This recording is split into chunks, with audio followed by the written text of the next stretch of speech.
we are going to segue to our next panel session, which is going to get into the lessons learned for deploying robotics in warehouse applications. And before we kick off this panel, we want to just share a couple of brief videos with you, highlighting some of the work that both Agility Robotics and Brain Corporation are working on.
No, I said, welcome back. I'd like now to introduce my colleague, John Dolan, who's going to be moderating our next session. And welcome, John. Thank you, Chris. And thanks for the excellent preceding panel and also for those videos, which I think are a very good lead-in to this panel. And what I'd like to do first is introduce the panelists. The first panelist is Pras Velikapudi, who is a friend of mine and the chief architect and VP of innovation at Agility Robotics. And you got a pretty good picture of the kinds of things they're doing from the video that was shown. And then the second panelist is John Black. John is the Senior Vice President of Strategy at Brain Corporation. And you also got a good idea of some of the floor cleaning work that Brain Corporation has been doing with their Brain OS system. So welcome to both of you, and thanks for being part of the panel. The other thing I'll mention about the panel is that both Pras and John spent part of their studies at Carnegie Mellon, so we're kind of keeping it all in the family on this panel, I guess, in that respect. So I'll start off by asking Pras, you've got an extensive background in the robotics industry, and you're working now in the development of humanoid robotics at Agility. Can you tell us how humanoid robots are evolving and how they're being incorporated into warehouse automation and related tasks? Yeah, absolutely. So it's very exciting to see the evolution of how automation has kind of progressed in the space. You go back several decades, and robot arms are hitting the scene. You go forward a few years, you have AGVs, and then AMRs, and then mobile manipulators. And now we're at the point where we're seeing these really human-centric platforms start to become very real, actual deployable robots. So the interesting part about it is really that these human-centric robots, what we've seen is that automation has typically been deployed in these kind of large, fixed, single-purpose architectures where there's a particular system doing a particular task. And that creates these kind of islands of automation within the industry where there's a specific thing doing a process and a specific thing doing a process. And then oftentimes a lot of human labor and work that goes into connecting up those processes. And where human-centric robots like Digit that Agility is producing can fit is they're really great glue that connects up these different pieces. And where we're seeing a lot of interest and engagement in warehouse logistics, manufacturing customers, is having this type of flexible automation that can fit in between these gaps and fill in these spaces flexibly. And so that's where there's been a lot of recent interest. And as the technology and the capabilities have advanced to start to be able to generate ROIs, we're seeing basically just an explosion in interest in the field. That's an interesting process. Is part of that glue capability because of the anthropomorphic capabilities and the easy transition, even physically, between two different stations that would otherwise remain quite isolated? It's definitely around that flexibility and designing a robot from the ground up to be human-centric, not necessarily perfectly humanoid, but able to work within human spaces, right? And that means that one of the biggest fixed costs of deploying automation is oftentimes not the automation itself, it's the integration of the automation. You put in a system that costs a few $1,000,000, and then you're spending a few million more dollars connecting it with conveyor or integrating it with your warehouse management system. And what a robot like Digit can really bring to the table is that cost can now be amortized across a bunch of different tasks and a bunch of different spaces. And your commitment to that specific design process, hey, do I need to scale this process? Hey, if I move something from over here to 3 feet over there, now I'm not unbolting and redesigning a large facility component. I'm just moving a marker on a map, and everything else is sort of already built to handle that. There's already the human-centric aisles and layout that support that. Right. Yeah, that makes sense. Thanks. Now, John, on a similar front, can you tell us about the robotics you and your team are doing at Brain Corp and deploying in warehouse and other industrial use cases? Yeah. Thanks, John. Nice to meet you, Pras. So Brain, we're really focused on AMRs. So we do the software. We have a software platform called Brain OS. So today we're operating about 30,000 robots with about 10 million hours of actual operating use with customers. Our journey to warehouse and industrial is actually a little bit different. Is that we actually came from the commercial space originally. So we're working AMRs in the public space. Little different in that they're uncontrolled. You have customers and the public as opposed to employees typically. So it really kind of pushed us to make a system very collaborative with people working in and around AMRs. And then we focused initially within the retail space and in floor cleaning. So retail, as everybody knows, sort of the supply chain has really been challenged over the last few years. And so through retail and through supply chain, it pulled us towards the industrial space, thinking about like the distribution warehouses, as well as we go to market through established OEM partners. So one of our big partners is Tennant Corporation. They do cleaning machines and have a very leadership role within the industrial space. So that really brought us into warehousing and AMRs within the warehouse space. We do sort of the support tasks of AMRs. So thinking about what Pras was talking about of flexibility, as a cleaning AMR within a warehouse space, it's not a primary task, right? So it doesn't relate directly to, say, the moving of products. And so the challenge we've had is you really have to adapt to the environment and the process that's established for the business and integrate that in with a new AMR, doing a support task. And so a lot of our work is really related to the complexity of the different environments and different processes with customers that we operate within. I see. Now, is it the case, even though I know, as you mentioned, you have 30,000 robots deployed, which I guess are doing the floor cleaning application? Is that correct? Yeah, we do. We're doing two primary applications now. Is floor cleaning is kind of our base. That's where we started focused on. So that's the majority of the robots running today are floor care. But then also through retail, we've really focused in now on the retail analytics and the shelf scanning. So data analytics, being the driver of the supply chain. Example is we're in Sam's Club and working with shelf analytics to determine what's in stock, what's out of stock. And that's driving us again more deeply into that retail supply chain, sort of from front end to back end. And with the proliferation of RFID now, we really see that as an extension as well, going back into the warehouse space to just have accuracy across the whole supply chain. That makes sense. And do you have aspirations to apply it for other AMR applications in the industrial space as well? Or is that something that's covered by other companies at this point adequately?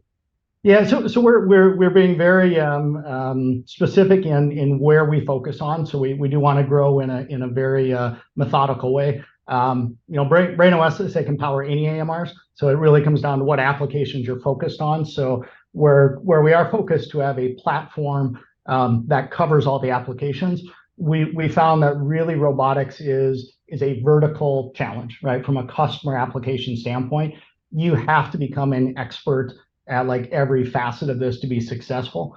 So just shotgunning a platform out to say use it everywhere is not a successful robotics business. So right now, again, we have a core market within the cleaning. Our next vertical we're really pushing into is the data analytics and scanning. So I would see that going from commercial and retail into industrial. And then of course the big one that's out there is always the moving of products. Right. So potential future frontier, but that's a very busy commercial space. Right. Yeah, makes sense. Okay, let me ask you both, and I'll start with Pras. What do you consider to have been the biggest enablers of the robotic systems that have been built thus far at your companies? And this can be technology, algorithms, socioeconomic factors, whatever it is that has made it possible to deploy these robots and be successful thus far. Yeah, great question. So in the particular case of agility, right, with a Digit, our humanoid robot here, the enablers are certainly advances in the fields of locomotion, actuation, control. There's a long pedigree of legged locomotion research that went into developing out a stable base to actually walk around, which previously that wasn't something that was available, that wasn't well understood. There was a lot of research that went into that. And, basically about, 8 years ago or so, that reached the point where you could start really thinking about, okay, a legged robot can now actually go around places and do it stably and repeatably. And that is a key enabling technology. If you can't do that, you really can't explore whether or not it's going to be helpful in a warehouse. And so that's one of the linchpins. On top of, I would say, the AI ML advances that have rapidly improved perception, locomotion, and manipulation capabilities. Referencing some of the ideas that were referenced in the previous panel, right? That rapid advancement has started to make it possible to do types of manipulation and types of perception more quickly, iterate on them, but also more generally than was previously possible. And that's really opening up that flexibility that makes a human-centric robot make sense.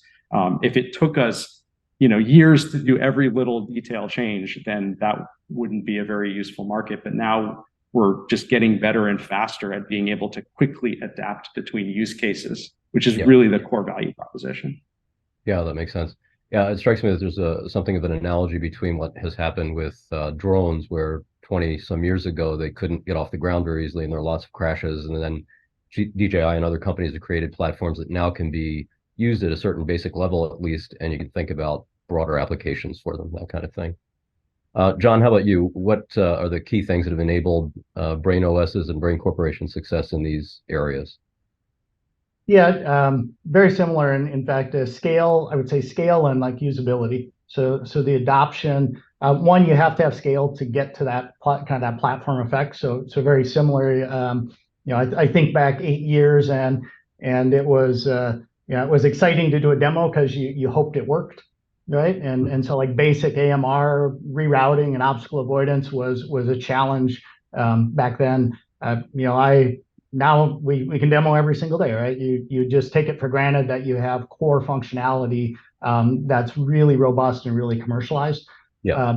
So same thing, kind of scale, and I would say we're on our third generation now of system. So the table stakes of AMRs are there, and it really lets you start to explore now some of the more complex behaviors, more complex human interactions, and applications on top of that.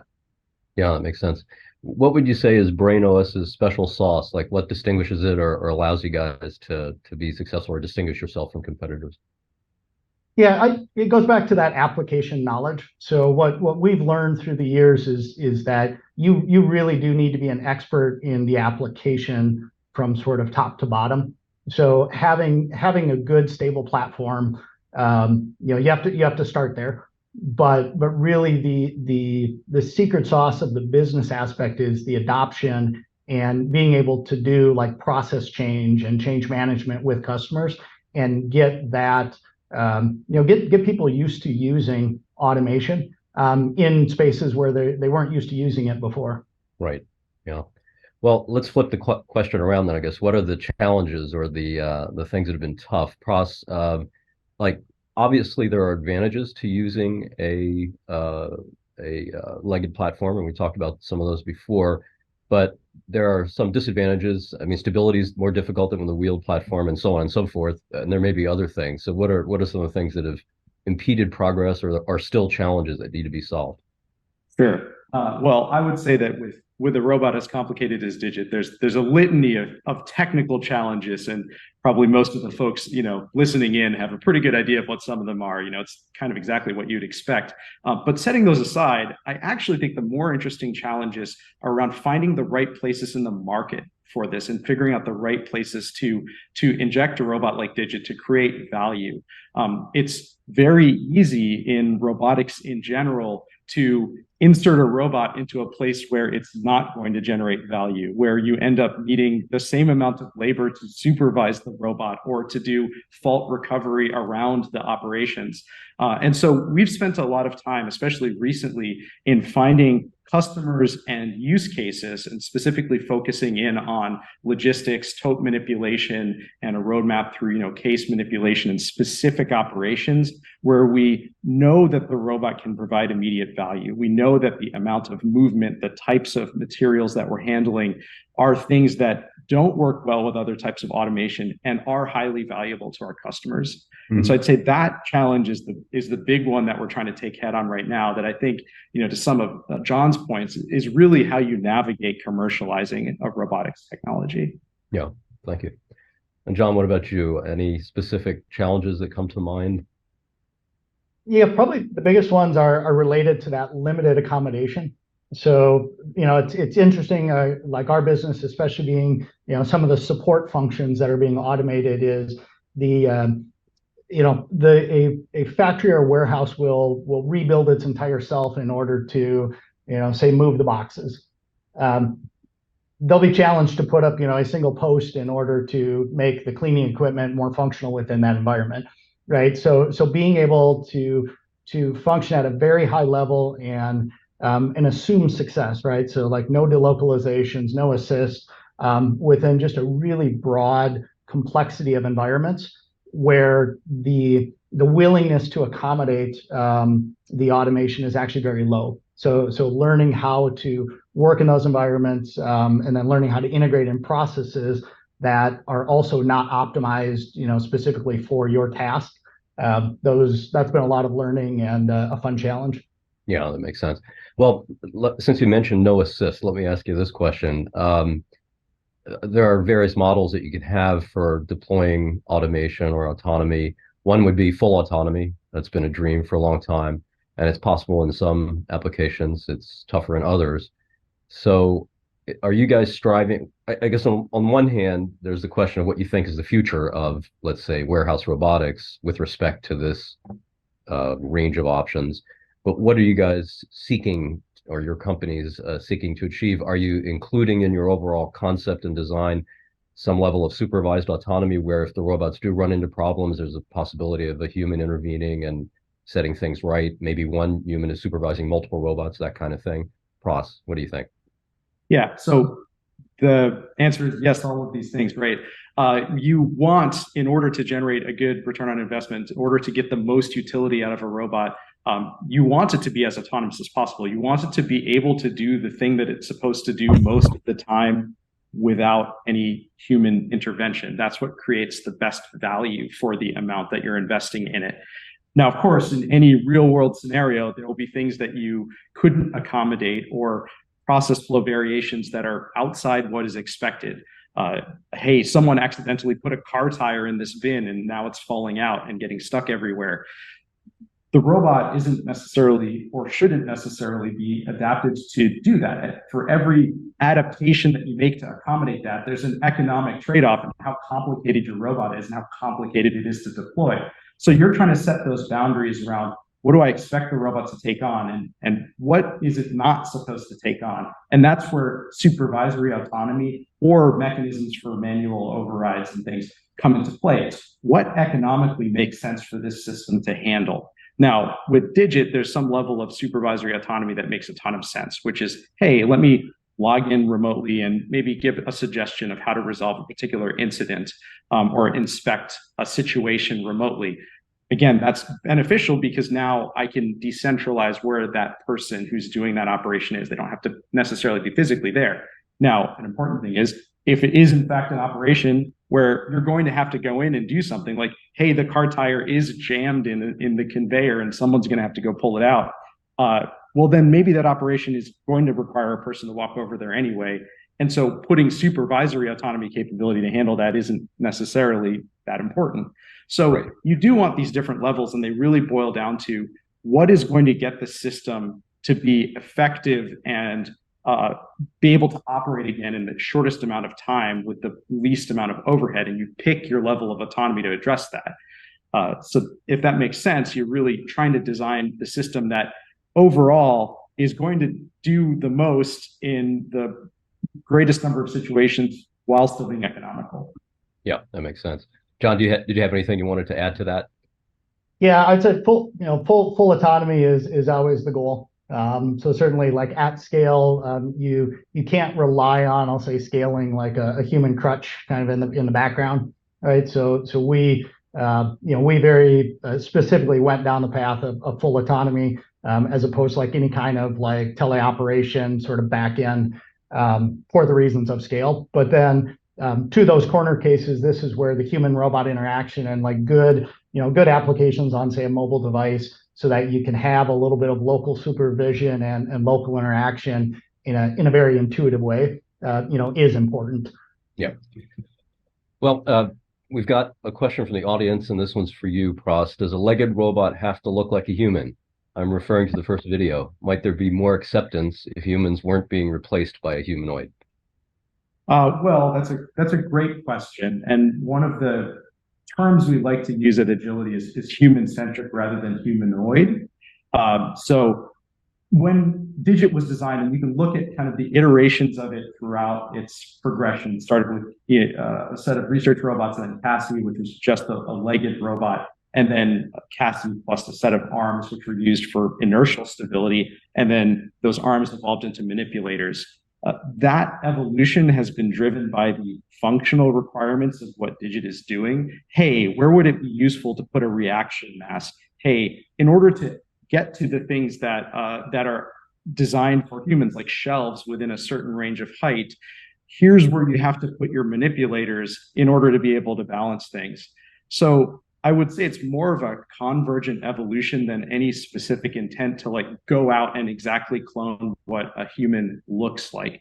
And I think you'll see some variability in the market. There's certainly companies that are all the way on one side where they make a thing that looks exactly like a human from day one and just operate under the assumption that that's the best thing to do. And then there's other folks who are making mobile manipulators that look much less human, but are still addressing some of the same concerns.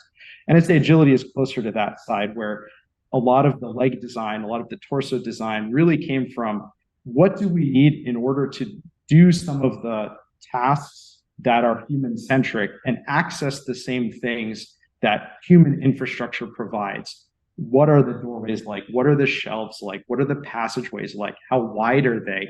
How tall or low are different things? So I don't think it's a foregone conclusion that it'll always be exactly looking like a human, but that happens to be what works really well for all of the things once you put them together. Yeah. Okay, thanks. Good answer. We have time for maybe one or two more questions. I'm going to try and focus on, and if the audience wants to throw any more questions in the Q&A, I'll do as well as I can to convey them. So please feel free to do that. Here's kind of an open-ended one. How is AI changing what's possible with in this space of warehouse robotics? And of course, AI can be understood in many different ways, but do you guys have any specific thoughts on that? I can go first. I certainly think the advancements in the past few years have been monumental in, especially in generative AI, but also, in other places like reinforcement learning. I think the biggest thing that we're seeing is just these huge advances in what we're able to do with large bodies of data and also simulated and generated data that really are supplanting what we thought would be realms where we really had to do model-based control, where you had to go in and specify a bunch of things in order to get an outcome. A great example of that is the Cassie robot at Agility Robotics, which I think still holds the 100-meter dash record for a bipedal robot. That was an RL algorithm and basically completely trained and outperformed a lot of model-based approaches. We're seeing that across more and more where learning techniques are becoming faster, they're becoming more performant and easier to train across the board than some of the other techniques out there, and they're becoming more generalizable, especially as generative AI really builds these large, seemingly bordering on foundation models for things like manipulation, perception, locomotion. Now, at Agility, one of the other great things is generative AI is really great for defining workflows for robots so that you don't have to. So you can really go from easy natural language specification to robots doing things. And so that's actually really been a help for us as well, and an area of exploration to rapidly deploy robots. Excellent. Thanks, Pras. John, any thoughts? Yeah, so we leverage it very much on the back end and kind of always have. So like every quarter we're pushing new software to just make the whole fleet better, right? And it's that data set coming in that we're applying all of that on the back end to really just improve the overall fleet. I think with the new generative AI coming, where part of it is just getting more efficiency again within our back end software development aspects. But then the other one I think we'll definitely see coming more is as we get to the human robot interaction. Again, it's just more natural, right? So especially for us, a lot within, say, the commercial space with inventory robots that are, very, very sleek, and there will be a lot of human interaction with those. It's just going to help make those interactions much more natural. And in essence, the public and the customers you're operating in and around, and the workers you're operating in and around, it's going to be able to give them features to interact and more I'll say program on the fly or interact on the fly, with robots from a productized feature perspective. Sounds great. I think we're at the end of our time. I want to thank you both for your excellent contributions. I think it was a great panel. There were plenty more questions I could have asked, but we have limited time, and this was excellent. So thank you very much.